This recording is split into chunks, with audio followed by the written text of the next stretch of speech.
सुप्रभात ओडिशा आज भिडियो आपण को स्वागत। आसतु जानिबा आज टॉप 10 गुरुत्वपूर्ण खबर। आसूची सीरीज लघुचाप भरणा हेब नियंटिया वर्षा बंगोपसागर सृष्टि हेब दुईटी लघुचाप उत्तर पश्चिम और संलग्न पश्चिम केन्द्रीय बंगोपसागर में सोमवार एक लघुचाप क्षेत्र सृष्टि होता बेले यार प्रभाव में दक्षिण ओडिशा और संलग्न जिलागुड़िक वर्षा जारी रही पछक पछ आउ दुईटी लघुचाप सृष्टि होगा सारा राज्य में वर्षार प्रकोप जारी रही आकलन कर आंचलिक पाणीपाग विभाग 18 तारिख में आउ एक घूर्णिबलय उत्तर बंगोपसागर में सृष्टि हो पारे 19 तारिख में लघुचाप परिणत हो पारे यार प्रभाव में 21 तारिख पर्यंत वर्षा हेब दुईटी जाक लघुचाप प्रभाव में दक्षिण और पश्चिम ओडिशा रे प्रबल वर्षा हेबार संभावना रही 23 तारिख में उत्तर बंगोपसागर में आउ एक घूर्णिबलय सृष्टि हो 24 कि 25 तारिख में लघुचाप रूप नहीं पारे प्रभाव में उत्तर ओडिशा रे प्रबल वर्षा हेबा सह जारी रही नियंटिया वर्षा दूर हो पारे 1 जून रु आज पर्यंत राज्य में 272.6 मिमी वर्षा रेकर्ड हो 27% नियंटिया वर्षा होती नियंटिया वर्षा जो बालेश्वर स्थिति उत्कट थिबा बेले 13 जिले में स्वाभाविक वर्षा रेकर्ड करा तेबे जहाँ आकलन कराउछि जदि एही सीरीज लघुचाप सक्रिय होउछि तेबे राज्य में स्वाभाविक ठारू भल वर्षा हेबा सह भरणा हेबो नियंटिया वर्षा। मंत्री निर्देश ऑर्डर 48 घंटे पहुंचाओ गैस नहले कार्यानुष्ठान पेट्रोल डीजेल और एलपीजी डीलर संघ सह जोगाण मंत्री कृष्णचंद्र पात्र मंगलवार एक बैठक करछन्ति बैठक पर मंत्री कहिसन्ति गैस ऑर्डर 48 घंटा मध्य घरे सिलिंडर पहुंचवा दरकार धार्य समय सीमार खाउटी पाखरे गैस न पहुँचले वितरणकारी संस्था बा डीलर उपर कार्यानुष्ठान हेबो पेट्रोल डीजेल मानरे कौन सालिश कराजिबोनी अपमिश्रण जांच कराजिबो तुरंत कार्यानुष्ठान नियाजिबो बोली मंत्री कहिसन्ति। आसंता गुरुवार दिन खोलिबो भीतर रत्नभंडार खोलाजिबा संपर्क में गतकाली कमिटीर एक जरूरी बैठक बसिथिला जस्टिस विश्वनाथ रथक अध्यक्षतार बैठक अनुष्ठित होईछि एही बैठक पर गणमाध्यम को जस्टिस रथ गुरुत्वपूर्ण सूचना देइछन्ति। आसंता गुरुवार अर्थात 18 तारिख सकाळ 9:51 रु 12:15 पर्यंत शुभ मुहूर्त भीतर भंडार ताला खोलाजिबा सूचना देइछन्ति जस्टिस रथ चाबी खोलाजिबा परे भीतर रत्नभंडार थिबा रत्न को गणति मणति कराजिबो रत्नभंडार गणति मणित कराजिबा बेले भिडियोग्राफी कराजिबो बोली जस्टिस रथ कहिसन्ति। ट्रेजरी रे थिबा दुईटी चाबी आनी खोलाजिबो रत्नभंडार भीतर रत्नभंडार खोला जाई अलंकार स्थानांतर कराजिबो सिंधुक आलमारी रे थिबा अलंकार स्थानांतरित हेबो अस्थायी रत्नभंडार खट सेज घर को स्थानांतरण कराजिबो बोली जस्टिस रथ सूचना देइछन्ति। स्थानांतरण परे अस्थायी रत्नभंडार ताला सील कराजिबो ताला को जो मद सील करा जाई चाबी ट्रेजरी रे रखाजिबो रत्नभंडार भीतर मरामती आवश्यक थिले एएसआई को सूचना दिया जाओ बोली तदारख कमिटीर अध्यक्ष जस्टिस रथ कहिसन्ति। सुनावेश पई हैला नीति निर्घंट सुनावेश पई हैला नीति निर्घंट सकाळ 6 आरंभ हेबो मंगल आळती नीति 10:30 सुधा गोपाल बल्लभ भगनीति सेहिपरि दिन 2 रु 3 मध्य मध्याह्न धूप नीति आ संध्या 5 रु 6 मध्य हेबो सुनावेश राति 10 कि 11 जाए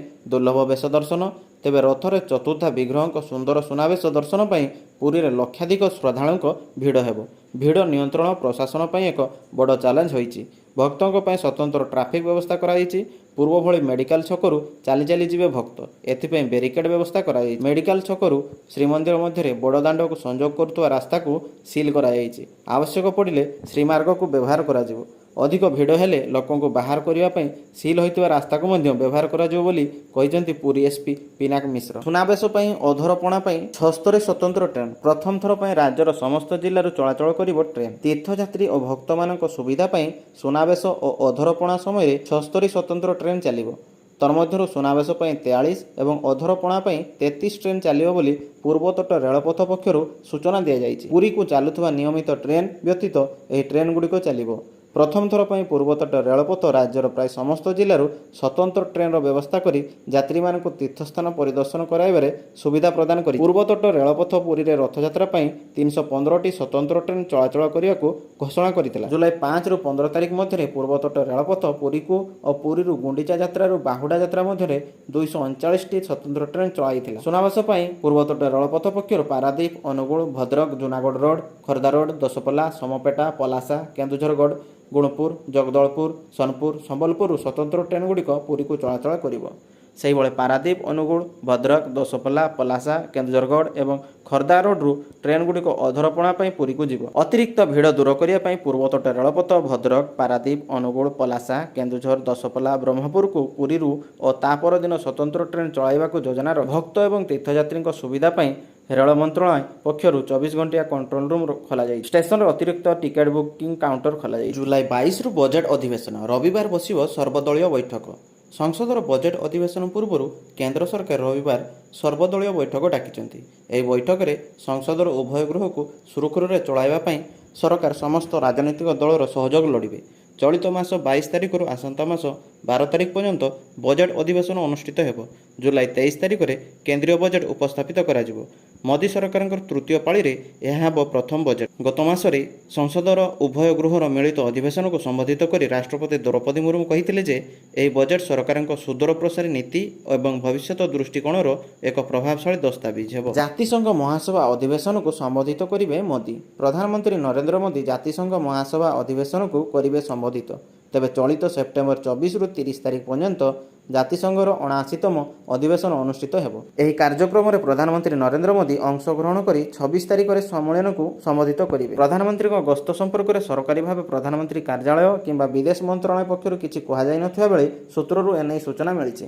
ତେବେ ଏହି ଶିଖର କାର୍ଯ୍ୟକ୍ରମ ପାଇଁ ଜାତିସଂଘ ପକ୍ଷରୁ ପ୍ରକାଶ ପାଇଥିବା ବକ୍ତା ସୂଚୀରେ ଅନୁସାରେ ଭାରତ ପକ୍ଷରୁ ପ୍ରତିନିଧିତ୍ୱ କରୁଥିବା ରାଷ୍ଟ୍ରମୁଖ୍ୟ ବା ଅଧିକାରୀ 26 ତାରିଖ ଅପରାହ୍ନରେ ଅଧିବେଶନକୁ ସମ୍ବୋଧିତ କରିବେ। ତେବେ ଏହା ଜାତିସଂଘର ଚୂଡ଼ାନ୍ତ ସୂଚୀ ନୁହେଁ, ଏଥିରେ ସଂଶୋଧନ ମଧ୍ୟ କରାଯାଇପାରେ। ସମ୍ମିଳନୀ ନିକଟବର୍ତ୍ତୀ ସମୟରେ କାର୍ଯ୍ୟସୂଚୀ ଓ ବକ୍ତାଙ୍କର ଚୂଡ଼ାନ୍ତ ତାଲିକା ପ୍ରସ୍ତୁତ ହେବା ପ୍ରକାଶିତ ହେବ। ଏହି କାର୍ଯ୍ୟକ୍ରମରେ ବିଭିନ୍ନ ରାଷ୍ଟ୍ରମୁଖ୍ୟ ଓ ରାଷ୍ଟ୍ରକୁ ପ୍ରତିନିଧିତ୍ୱ କରୁଥିବା ରାଷ୍ଟ୍ରଦୂତ, କୂଟନୈତିକ ଅଧିକାରୀମାନେ ମତବ୍ୟକ୍ତ କରିବାର ଅବସର ପାଇବେ। ତେବେ 24ରୁ ଆରମ୍ଭ ହେବାକୁ ଥିବା ଅଧିବେଶନରେ ବ୍ରାଜିଲ ପ୍ରଥମ ବକ୍ତା ଭାବେ କାର୍ଯ୍ୟକ୍ରମକୁ ସମ୍ବୋଧିତ କରିପାରେ। ଏହାପରେ ଅନ୍ୟ ରାଷ୍ଟ୍ରମାନେ ସମ୍ବୋଧନ କରିପାରନ୍ତି। ତେବେ ପ୍ରଧାନମନ୍ତ୍ରୀ ମୋଦି ସାଧାରଣ ନିର୍ବାଚନରେ ବହୁମତ ହାସଲ କରି ତୃତୀୟ ଥର ପାଇଁ ପ୍ରଧାନମନ୍ତ୍ରୀ ହେବା ପରେ ପ୍ରଥମ ଥର ଜାତିସଂଘକୁ ସମ୍ବୋଧିତ କରିବେ। 18 ଟନ୍ ଗୋମାଂସ ବୋଝେଇ କଣ୍ଟେନର ଜବତ, ଡ୍ରାଇଭର ଅଟକ। ଛତ୍ରପୁର ଡିଆର୍ଡିଏ ଛକ ନିକଟରେ ଗୋମାଂସ ବୋଝେଇ କଣ୍ଟେନର ଜବତ କଲା ବଜରଙ୍ଗ ଦଳ। ଖବର ପାଇ ଘଟଣାସ୍ଥଳରେ ଛତ୍ରପୁର ପୋଲିସ ପହଞ୍ଚି କଣ୍ଟେନର ଜବତ କରିବା ସହ ଡ୍ରାଇଭରକୁ ଅଟକ ରଖି ବିଧାୟକ କୃଷ୍ଣଚନ୍ଦ୍ର ନାୟକ ଏବଂ ତାଙ୍କ ସମର୍ଥକ ପହଞ୍ଚି ଏହାକୁ ବିରୋଧ କରିଛନ୍ତି। ସୂଚନା ଅନୁଯାୟୀ ଏକ କଣ୍ଟେନର ଯୋଗେ କଲିକତାରୁ ହାଇଦ୍ରାବାଦ ଯାଉଥିଲା 18 ଟନ୍ ଗୋମାଂସ। ଏହାର ଖବର ପାଇ ଛତ୍ରପୁର ଡିଆର୍ଡିଏ ଛକ ନିକଟରେ ଗୋମାଂସ ବୋଝେଇ କଣ୍ଟେନରକୁ ବଜରଙ୍ଗ ଦଳ ଅଟକାଇଥିଲା। ଘଟଣାସ୍ଥଳରେ ଛତ୍ରପୁର ପୋଲିସ ପହଞ୍ଚି କଣ୍ଟେନର ଜବତ କରିବା ସହ ଡ୍ରାଇଭରକୁ ଅଟକ ରଖି। ତେବେ ପୂର୍ବରୁ ବଜରଙ୍ଗ ଦଳ ଚମାଖଣ୍ଡି ଏବଂ ଛତ୍ରପୁର ଥାନା ଅଧୀନରେ 4ରୁ ଉର୍ଦ୍ଧ୍ୱ ଗୋମାଂସ କଣ୍ଟେନର ଜବତ କରି ପୁଲିସକୁ ଜିମା ଦେଇ ସାରିଛନ୍ତି।